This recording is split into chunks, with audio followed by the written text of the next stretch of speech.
out with you. Very much so. Okay, fine. So, right, the very well-known Rashi at the beginning of Parshas Vayikra is, everyone knows the Rashi, small aleph. Now, the whole idea here, Rashi, it says, Rashi talks about the whole idea, what the Lashon Vayikra itself means, and Chazal talk about the small aleph and why Moshe Rabbeinu wanted that to be smaller, etc., etc. There is there's a very striking Medrash Tanchuma. The Medrash Tanchuma says that what does Vayikra go on? Vayikra goes back on a pasuk in Parshas Shmos.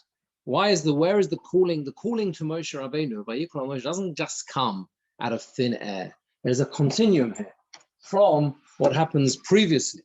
This is very important because it makes a huge difference. So it says here like this. Let's find the pasuk.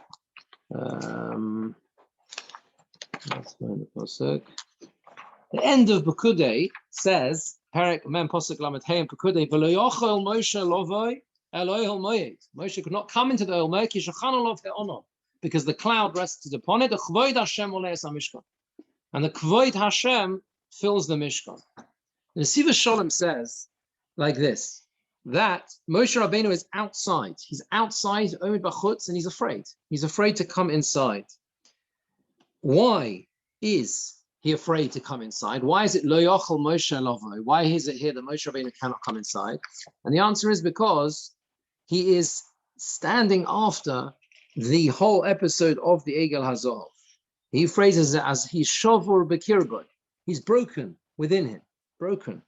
And therefore, as a result of that, he merits the Vayikra El Moshe because of that sense of really feeling pain and difficulty and having gone through an incredibly difficult time, feeling unworthy in that sense. Therefore, Vayikra El Moshe. So he says the idea is that the reason why it's written with the small aleph is because that the Kriya was specifically through a place of despair.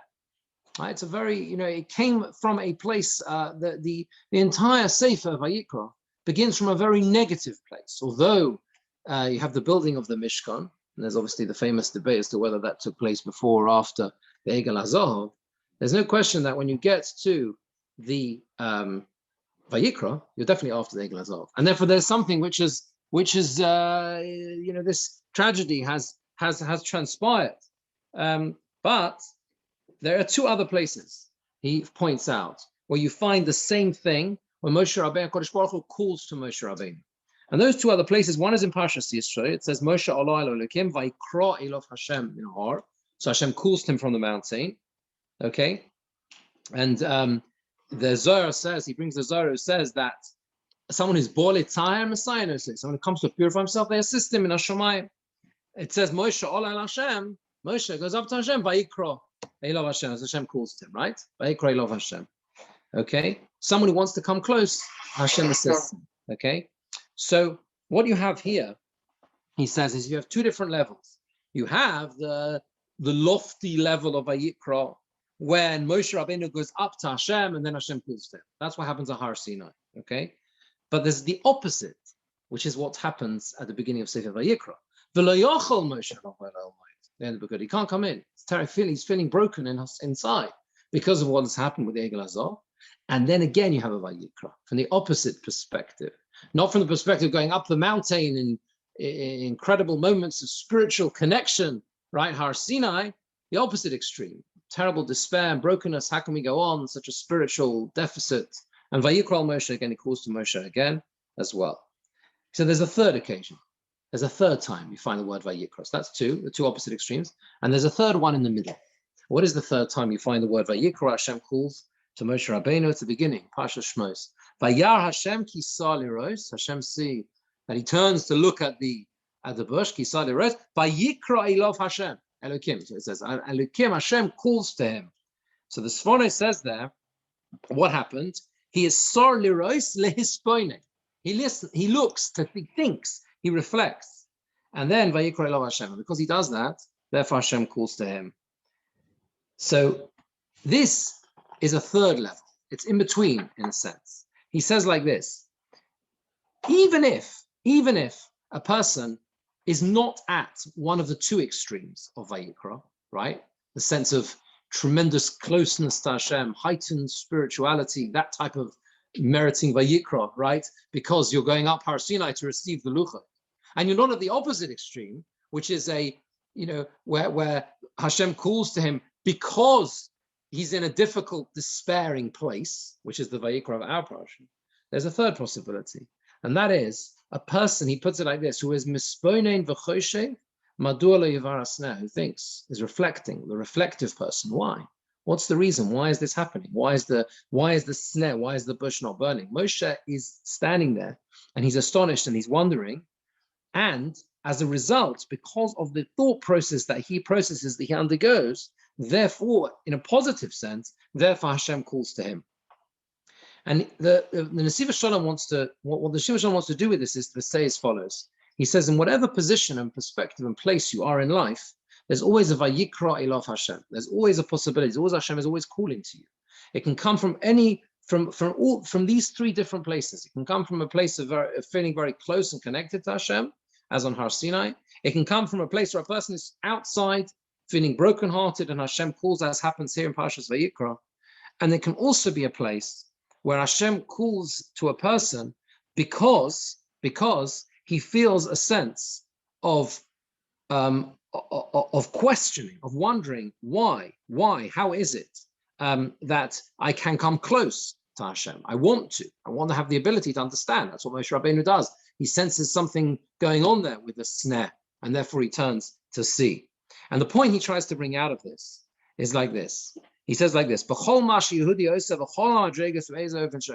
a person is in life,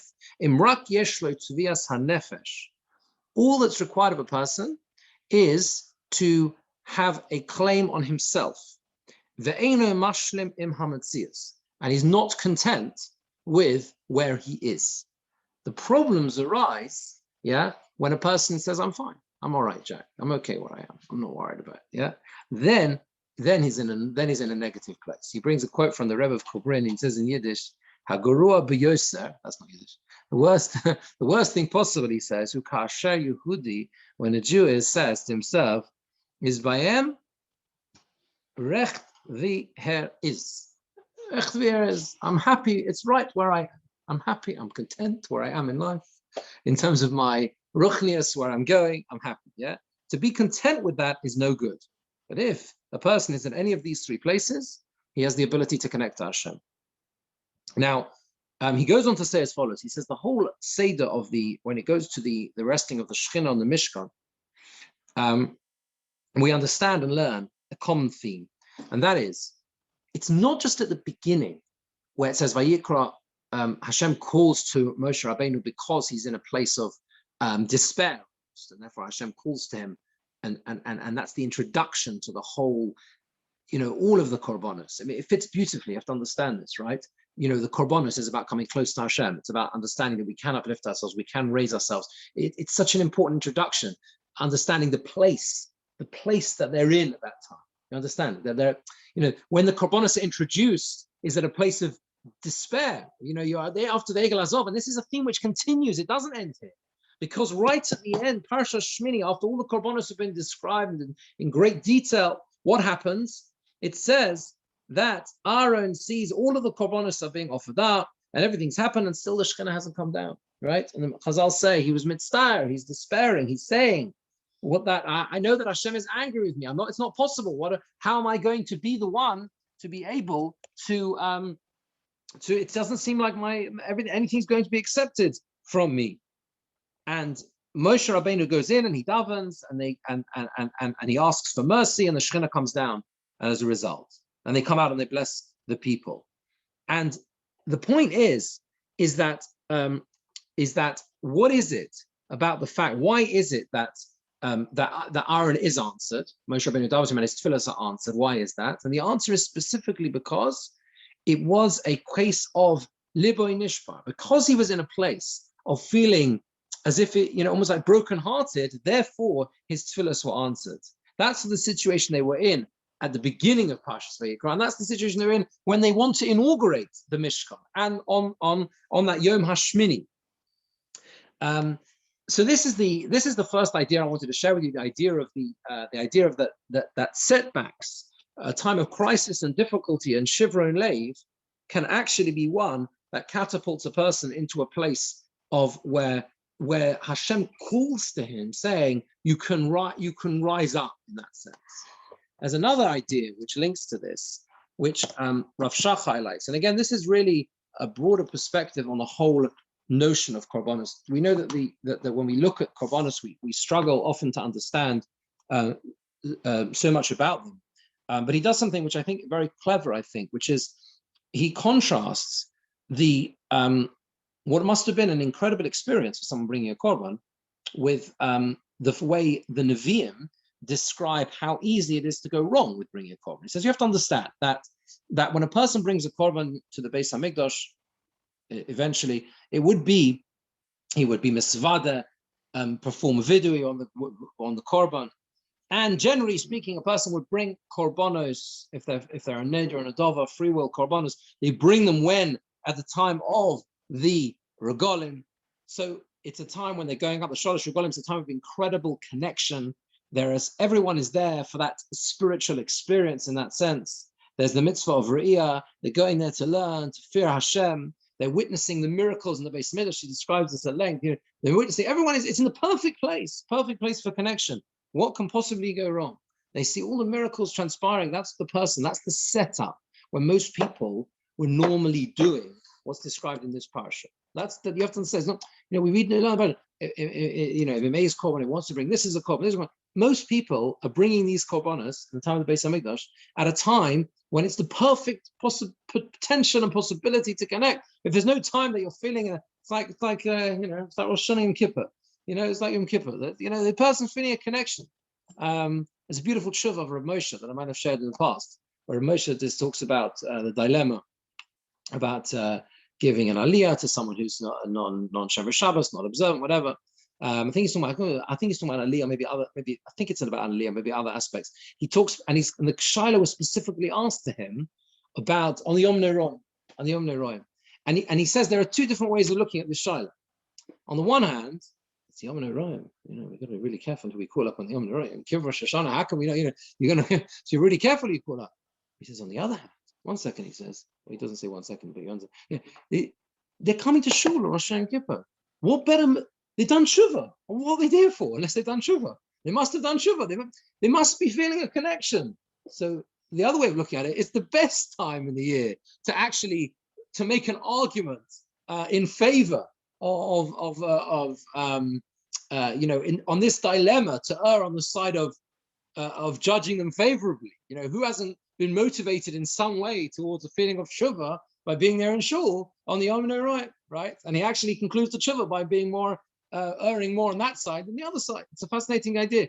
The point is that there are times of the year, there are places when one's heart is naturally moved, and yet that's what happens with the korbanos. And yet at the same time, the Nevi'im again and again and again, Yeshayahu, Lomali Rov Zucheichem Yimar Hashem. Hashem says, why do I want your korbanos? It says again and again, there is a, despite all of this, they describe the korbanos that they would bring are often described as nafshi, my soul detests what you bring on the Rosh Chodesh, on Yom Tovim. Yeshaya the Navi says, Shoichet Hashar Makei Ish, one is shechts the shar, it's like smiting us, and all of the Nevi'im are describing in such a difficult way. Mi bikesh zos miedchem who asked you to trample my courtyards, Hashem says, right? How do you understand? He says this contradiction. Surely, is it possible? Is it possible for a person to be in a situation when they're bringing a korban, they're doing everything right, they're there in the Beis Hamikdash, and yet they're being accused of the exact opposite? Of almost like treating it with contempt and not acting in the correct way, in the proper way.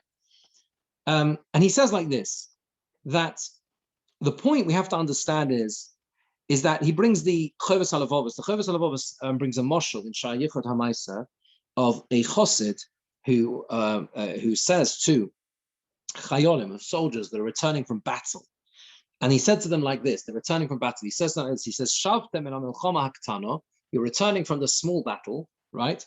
His atzdu le'milchama hagdola. Now you need to prepare yourselves for the serious battle, the real battle of life. Zu milchemas hayetzer v'chayolav. That's the fight you have every day against the Yetzer Hara. This is the real battle. And the point is, he says, is that we have this constant difficulty within us as to whether to do right or to do wrong. And it's something which every person struggles with, regardless of the level they are at. And with that, he says, you can understand a difficult parsha later on in Vayikra. In Parshas Shmini, it says that Aaron was accused, or Moshe Rabbeinu accused Aaron what had happened to the soyer hachatos. There was one korban which was left out, wasn't dealt with properly at the time of the dedication on the Yom Hashmini, on the 8th day. Aaron says that he gave a defense of his case. We don't have to go into it. That was why he explained why it was they hadn't performed a certain part of the avodah. It says, "Vayishma Moshe v'yitav beinov." And Moshe heard, and he was happy with what they said. And Rashi says that this is an important thing to understand the spiritual level of Moshe Rabbeinu, that he admitted, and he wasn't embarrassed to say, "Lo shamati," I hadn't heard, and I hadn't understood that was the right way. That was the way to do it. Now he says you're talking about Moshe Rabbeinu. He's described as Ho'ish Moshe Onov Mikol Odom. He's more humble than anyone else. He's the one who receives the Torah. He's the one who receives the Torah. Why is it a description of praise to say that when Aaron gave him a logical reason and explanation, he admitted and said he wasn't embarrassed to say, I hadn't heard this? Well, obviously, what's the praise of praising Moshe Rabbeinu? That he didn't lie. He hadn't heard it. You're talking about Moshe Rabbeinu, and you're saying praise is that he was able to say, you're right, and I hadn't heard this. Well, obviously, I mean, Moshe Rabbeinu would presumably would say that. What is going on?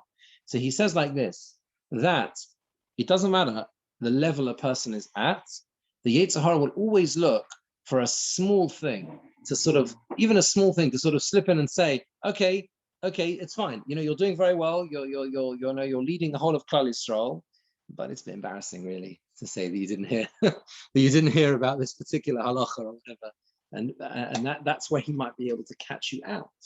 So he says that the point is there is no contradiction. He says between bringing korbanos and nevertheless being able to so easily fall into the traps of the Yetzer Hara, which are being accused, which the Nevi'im are accusing the people of doing. When it says these words, he says, "Shoichet hashor makeish zoveh chaseh orif kelev." The criticism that Yeshayahu is accusing the people of is living in a sense of contradiction. On the one hand, you're shoichet hashor. You bring a korban, you pay serious money for that ox, and you bring it to the Beis Hamikdash, and you shecht it, and you go through all of the motions. You do everything. And yet, it is possible to do all of that, but it doesn't say anything about a person's personality. It doesn't say anything as to whether it's permeated at all. Has it gone in? Are you going through the motion, or has it stayed, as you say, min hasofa v'lachut? It stayed entirely outside. It doesn't demonstrate anything about the person themselves inside. The point and the whole tachlis, the purpose is that what we do should change us within, should have an effect on us. That's what the Novi says. The claim is not on the offering of the korban, the idea that it's contradicted in a way by it's not. He says on the etzem hakrovas hakol mishus the Sarah says myself that the offering of the korban contradicts a person's actions, because it's possible for a person to bring a korban because he understands that what's what he needs to do, and he says, well, Hashem wants me to bring a korban, therefore that's what I'll do. But there's a possibility of doing so in a way that contradicts the fact that the whole idea is the korban is meant to change us. It's meant to change us and the way we look at the world, the way we live, the way we conduct ourselves. And that's the problem. And it's a very powerful thing. It doesn't matter the environment the person's in. They can be in the most perfect situation and set up an environment. They're there in the Beis Hamikdash, on the Yomim Tovim, the best possible moment. And yet they can still not permeate, can still not go inside. There's one final idea I want to share with you, which is a parish of Rav Schwab on Tefillah, because it just helps explain a little bit. It's a long piece. We don't have time to go through it, but he brings a pshat on a pasuk we say every day, which is at the beginning of this week's parsha, towards the beginning of this week's parsha. It's worth understanding why it is we say this pasuk. At the end of Parshas Atomit, there's an extra pasuk, which is very surprising why it's there, because it doesn't seem at all connected to the Tomit, and it is right at the beginning of the parsha. And I realize this year I've generally tried to give more broader perspective on Korbanos rather than specific ideas on the psukim. But this pasuk is Perek Aleph, pasuk Yud Aleph.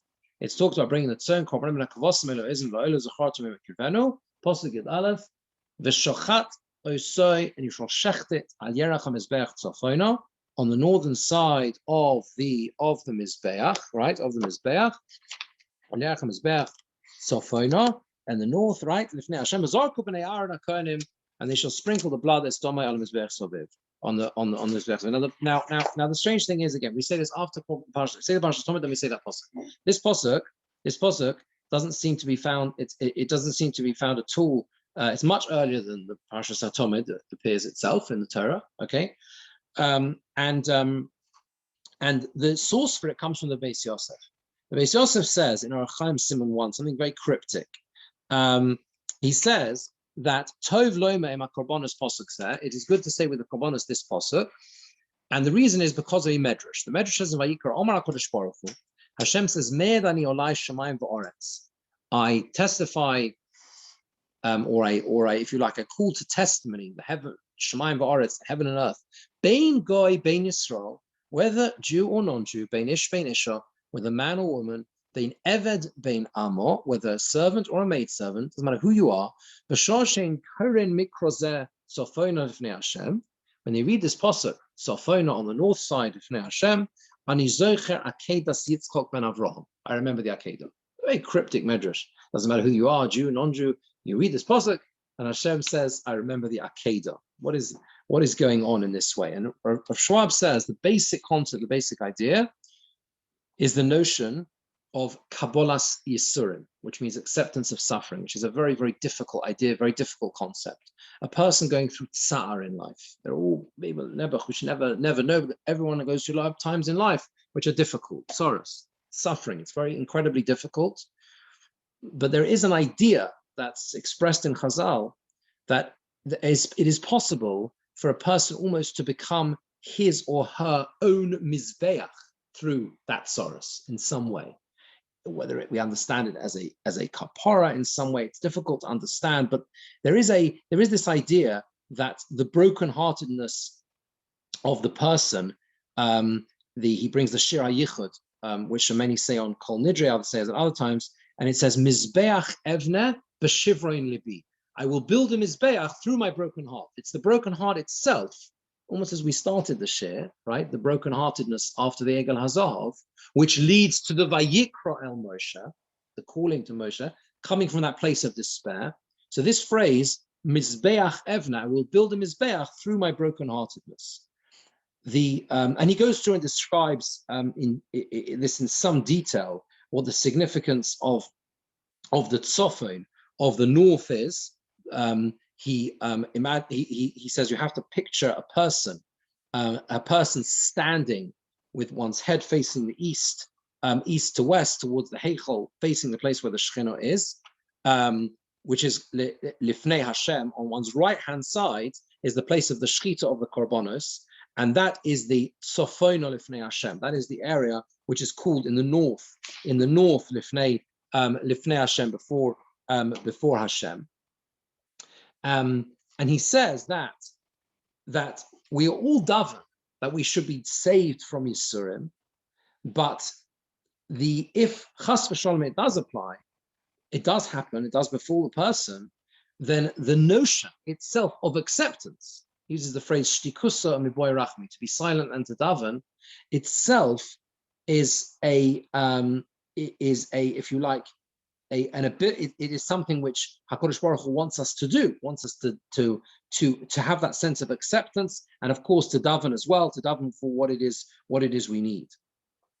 What the Medrash is telling us is as follows. He says that there is the korbanos and the offering of korbanos can be extended to the creation of one's own personal mizbeach, the personal altar that we create in life through those difficult times, the difficult things that we have, the notion of Yisurim.